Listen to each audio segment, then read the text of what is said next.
శివ పూజలో ఈ 5 వస్తువులు అస్సలు ఉపయోగించకూడదట.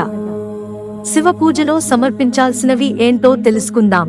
సోమవారం శివారాధనకు అత్యంత పవిత్రమైనదిగా పరిగణించబడుతుంది.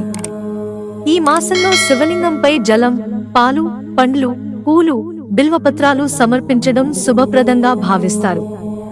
అయితే కొన్ని వస్తువులను శివలింగంపై సమర్పించడం నిషిద్ధం అని శాస్త్రాలు చెబుతున్నాయి. తెలియక ఈ వస్తువులను సమర్పిస్తే శివుడు కోపగించి పూజ ఫలం లభించకపోవచ్చని శాస్త్రాలు సూచిస్తున్నాయి. శివలింగాన్ని పూజించేటప్పుడు మీరు తప్పనిసరిగా గుర్తుంచుకోవాల్సిన 5 వస్తువులు ఇక్కడ ఉన్నాయి. వీటిని అస్సలు సమర్పించకూడదు. కొబ్బరికాయ. కొబ్బరికాయను సాధారణంగా శుభకార్యాలకు ఉపయోగిస్తారు. అయితే ఇది లక్ష్మీదేవి ప్రతీకగా పరిగణించబడుతుంది. సముద్ర మంథనం సమయంలో ఉద్భవించిందని నమ్ముతారు.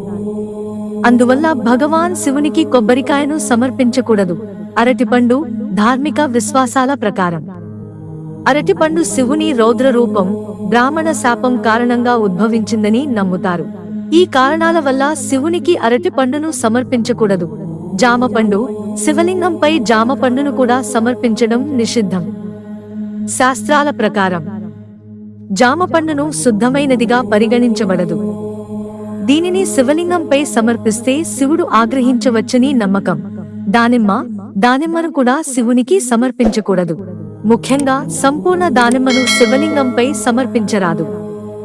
ధార్మిక విశ్వాసాల ప్రకారం దానిమ్మ పూర్తిగా శుద్ధమైనదిగా భావించబడదు. పనసపండు. కొందరు శివలింగంపై కూరగాయలను కూడా సమర్పిస్తారు. అయితే పనసపండును శివలింగంపై సమర్పించకూడదు. పనసపండులో తమో గుణం, అజ్ఞానం, క్రియారహితత్వానికి సంబంధించిన గుణం ఉంటుందని నమ్ముతారు. కాబట్టి దీనిని శివునికి సమర్పించకూడదు. శివలింగానికి సమర్పించాల్సినవి జలం. శివలింగానికి నీటితో అభిషేకం చేయడం చాలా ముఖ్యం. ఇది శాంతిని, ప్రకాశాన్ని ఇస్తుందని నమ్ముతారు. బిల్వపత్రాలు, మారేడు ఆకులు. ఇవి శివుడికి అత్యంత ప్రీతికరమైనవి. 3 ఆకులతో కూడిన బిల్వపత్రం శివుడి 3 కనులను సూచిస్తుంది.